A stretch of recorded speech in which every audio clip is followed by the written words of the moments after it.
आसपास फैले पूर्णतः नियमित प्रकृति के रूपों ने मनुष्य को सदा आकर्षित तथा चमत्कृत किया है। दूर दूर तक फैले आकाश में झिलमिलाते तारों को मनुष्य जिस पल देखता है, उसकी सोच, उसकी दृष्टि उसको रोजमर्रा की जटिल क्रियाओं से दूर ले जाती है। उसे लगता है कि कहीं एक संपूर्ण नया संसार उसकी प्रतीक्षा कर रहा है। सितारे उसे बुलाते हैं, उसकी जिज्ञासाओं को जगाते हैं। वह सोचता है कि हम कौन हैं, हमारे जीवन का उद्देश्य क्या है, हम किस स्थिति में हैं और हम क्या हो सकते थे। मानव रचना सृष्टि के विकास क्रम में उच्चतम सोपान है। विकास की प्रक्रिया में मानव चंद्रमा व मंगल तक पहुंच गया है, अर्थात उसने बौद्धिक और भौतिक विकास की ऊंचाइयों को तो प्राप्त किया है, परंतु उसकी मानसिक और आत्मिक चेतना कहीं पीछे छूट गई है।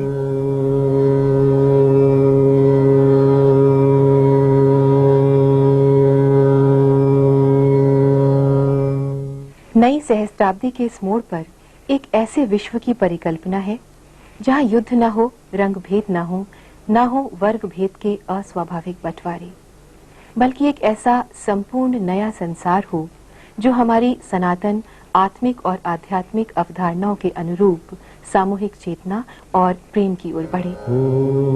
इसी दृष्टि, इसी विजन को साकार करने के उद्देश्य से परम पूज्य श्री माता जी निर्मला देवी ने ईश्वरीय शक्ति प्राइमोर्डियल एनर्जी कुंडलिनी को जागृत करके सामूहिक रूप से हजारों की संख्या में मानव को आत्म साक्षात्कार देकर ब्रह्मांडीय ऊर्जा से सीधे संपर्क की अनुभूति दी।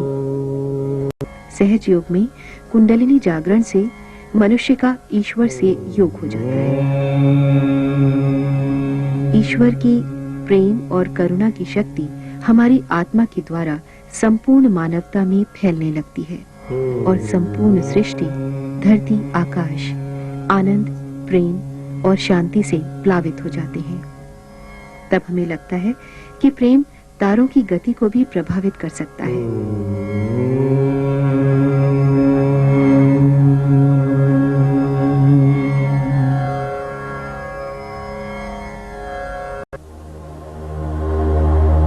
सृष्टा से हमारी एकाकारिता कराती है कुंडलिनी। कुंडलिनी परमात्मा की ही शक्ति है, संपूर्ण शक्ति, जो मनुष्य की रीढ़ की हड्डी के नीचे के तिकोने हिस्से सैक्रम बोन में 3.5 कुंडलों में विद्यमान रहती है।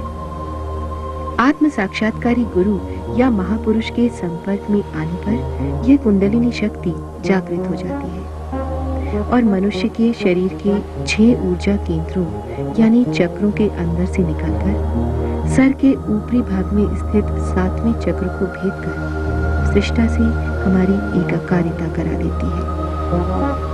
यह एक सहज घटना है, एक जीवंत क्रिया है, मानव के आध्यात्मिक विकास की अंतिम अवस्था है, महायोग है, सहज योग।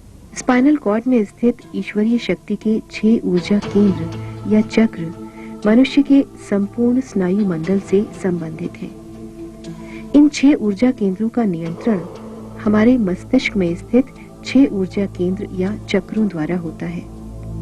इसलिए ध्यान की प्रक्रिया द्वारा जब कुंडलिनी ऊपर उठती है तो मस्तिष्क के शीर्ष भाग, जिसको मेडिकल साइंस में लिम्बिक एरिया कहते हैं, और योग में ब्रह्मरंध्र को भेदती है और उसके परे स्थित सर्वव्याप्त शक्ति के संपर्क में आती है। जब योगी गहरे ध्यान में होते हैं तो मस्तिष्क में स्थित थीटा 2 वेव्स में वृद्धि हो जाती है। ये वृद्धि लिम्बिक एरिया की सक्रियता के कारण होती है।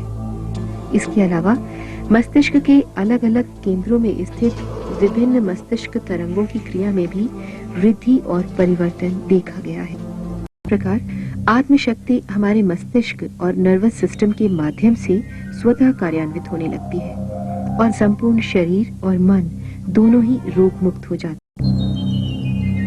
इस ब्लॉसम टाइम में खिले फूलों को फल बनाने के लिए ईश्वर ने अपने प्रेम की शीतल हवा प्रवाहित की।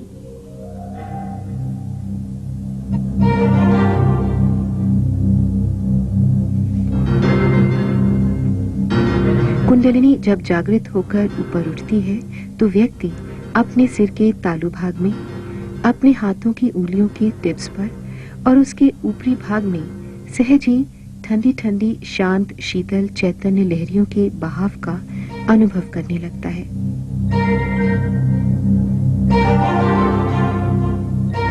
इन्हीं शीतल हवा की लहरियों को श्री जीसस क्राइस्ट ने कूल ब्रीज कहा, इस्लाम में रूह कहा और आदि शंकराचार्य ने सौंदर्य लहरी या चैतन्य लहरी कहा। परमात्मा के प्रेम की सर्वव्याप्त शक्ति द्वारा ही यह शीतल हवा प्रकट की गई है, जिसे हम ग्रॉस सेंसेस पर अनुभव करने लगते हैं। इस स्थिति में हमारी मानवीय चेतना ह्यूमन कॉन्शियसनेस ईश्वरीय चेतना डिवाइन कॉन्शियसनेस में परिणित हो जाती है और हम मनोदैहिक शरीर के 3 आयामों की सीमाओं से परे चौथे आयाम की स्थिति में आ जाते हैं।